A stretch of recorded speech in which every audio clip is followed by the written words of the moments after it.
হ্যাঁ, এক শ্রেণীর যাত্রী আছে তারা ছাদে কমফোর্ট ফিল করে। ট্রেনের ছাদে ভ্রমণ জীবনের জন্য ঝুঁকিপূর্ণ, এটা ব্যাপক প্রচারণা ছিল। ৩ স্তরে চেকিং কার্যক্রম পরিচালিত হচ্ছে। এখন এখন যখন একসাথে আমরা স্বাভাবিক দিনের মতো তো এই ঈদ যাত্রায় আমরা যেটা বাস্তবতায় অন্যান্য 10টা দিন আর ঈদ যাত্রার দিনগুলো তো একরকম না। আর এই যে আমি যেটা বললাম যে বিশৃঙ্খলা, মানুষ কিন্তু আগে যাওয়ার জন্য চেষ্টা করে। যাদের আসন আছে তারা ট্রেনের জন্য অপেক্ষা করে, বাট যাদের আসন নাই তারা কিন্তু চায় যেটা আগে যাবে সেটা দিয়ে যাবে।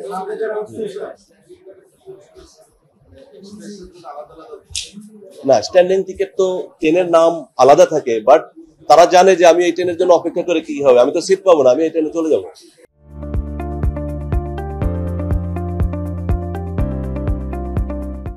আপনারা জানেন আজকে ঈদ যাত্রার 6ষ্ঠ দিন চলছে। আজকে সকাল থেকে ঢাকা স্টেশন থেকে আপনার 21টা ট্রেন বিভিন্ন গন্তব্যে ছেড়ে যায়, যার সবগুলো ট্রেনই একদম যথারীতি সঠিক সময়ে ঢাকা স্টেশন ত্যাগ করে। আমাদের ঈদ যাত্রায় প্রতিদিন 63টা ট্রেন আন্তনগর, মেল, কমিউটার এবং লোকাল ট্রেন মিলে ঢাকা স্টেশন থেকে ছেড়ে যায়। আপনি জানেন ঈদ যাত্রায় গত 5 দিন যাত্রীদের জন্য ভ্রমণটা অনেক স্বস্তিদায়ক। এর পিছনে আমি মনে করি বাংলাদেশ রেলপথ মন্ত্রণালয়ের মাননীয় উপদেষ্টা মহোদয়, সচিব মহোদয় এবং বাংলাদেশ রেলওয়ের মহাপরিচালক মহোদয়, অতিরিক্ত মহাপরিচালক অপারেশন মহোদয়গণ অক্লান্ত পরিশ্রম করে ট্রেন পরিচালনার সাথে সংশ্লিষ্ট বিভাগগুলোর সাথে তাদের কার্যক্রম মনিটরিং করছেন অত্যন্ত নিবিড়ভাবে, প্রয়োজনে নির্দেশনা প্রদান করছেন এবং সিদ্ধান্তও প্রদান করছেন।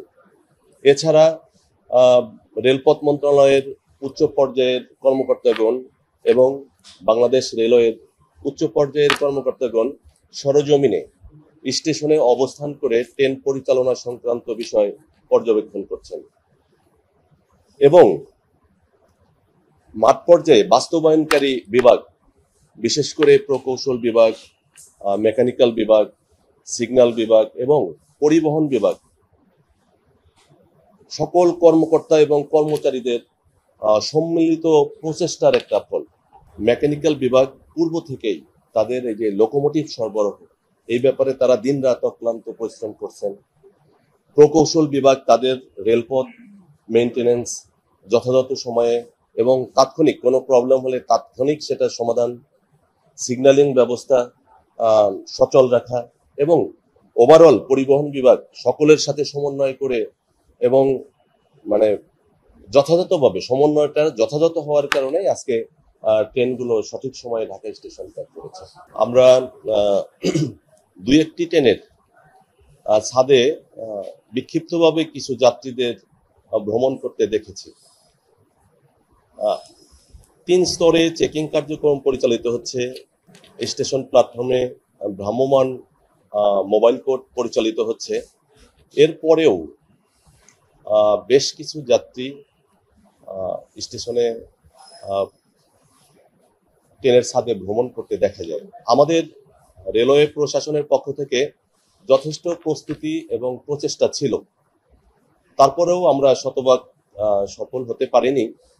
এটা আমাদের ব্যর্থতা থেকেই যায়। তারপরেও ট্রেনের ছাদে ভ্রমণ জীবনের জন্য ঝুঁকিপূর্ণ, এটা ব্যাপক প্রচারণা ছিল। যাত্রী সাধারণকে সচেতন করা হয়েছে এবং হচ্ছে। আসলে রেলওয়ের পক্ষে একার পক্ষে এই প্রতিরোধ করাটা অনেক কঠিন। যাত্রী সাধারণকেও যার যার অবস্থান থেকে দায়িত্বশীল এবং আইনের প্রতি শ্রদ্ধাশীল হওয়া উচিত। আমরা সবাই যদি যার যার অবস্থান থেকে আইনের প্রতি শ্রদ্ধাশীল হই তাহলেই হয়তো এটা প্রতিরোধ করা সম্ভব হবে। ঈদ যাত্রায় অন্যান্য দিনগুলোর চেয়ে স্বাভাবিকভাবেই ঈদের যাত্রীদের চাপ বেশি থাকে এবং যেহেতু ঈদের একদম আমরা নিকটবর্তী সময় চলে আসছি, কাজেই চাপটা একটু বেশি। আর যাত্রীদের সুবিধার্থে আমরা যাত্রার 2 ঘন্টা আগে আমরা স্ট্যান্ডিং টিকিট প্রদান করে থাকি। এখন অনেক ক্ষেত্রে দেখা যায় যে বিভিন্ন ট্রেনের জন্য আসনবিহীন টিকিট তারা সংগ্রহ করে স্টেশনে প্রবেশ করে, কিন্তু দেখা যাচ্ছে যে ট্রেনটা আগে যাচ্ছে ওই ট্রেনটাতে সবাই ওঠার চেষ্টা করছে, যার জন্য এই বিশৃঙ্খলাটা আমরা দেখতে পাই। অথচ যারা স্ট্যান্ডিং টিকিট নিয়ে স্টেশনে প্রবেশ করেছে তাদের বিভিন্ন ট্রেনে ওঠার কথা, কিন্তু তারা যে ট্রেনটা ফার্স্ট পাচ্ছে ওই ট্রেনটাই ওঠার চেষ্টা করছে, যার জন্য একটু একটু বিশৃঙ্খলাটা পরিলক্ষিত হয়েছে। আমার মনে হয় অভিযোগটা যৌক্তিক না, কারণ এরকম কোনো এর আগে আমি কখনো শুনতে পাইনি যে একটা টিকিট কিনতে গেলে তাকে 4টা টিকিট, মানে একটা আসনের জন্য তাকে 4টা টিকিট কিনতে হয়েছে। এই জাতীয় অভিযোগ আমি আজকেই শুনলাম। যদি সুনির্দিষ্ট কেউ আমার সামনে বা লিখিতভাবে কেউ অভিযোগ দেয়, অবশ্যই তাদের বিরুদ্ধে যথাযথ আইনগত ব্যবস্থা গ্রহণ করবে। আমি বলবো অভিযোগ কেন্দ্র এবং সহায়তা কেন্দ্র, এখানে বিভিন্ন আইন শৃঙ্খলা বাহিনীর বুথ স্থাপন করা আছে। এখানে র্যাব, সেনাবাহিনী, তারপর আরএনবি, জিআরপি, পুলিশ, কোনো বুথেই এই জাতীয় অভিযোগ লিপিবদ্ধ নাই এবং ভ্রাম্যমাণ আদালত পরিচালিত হচ্ছে।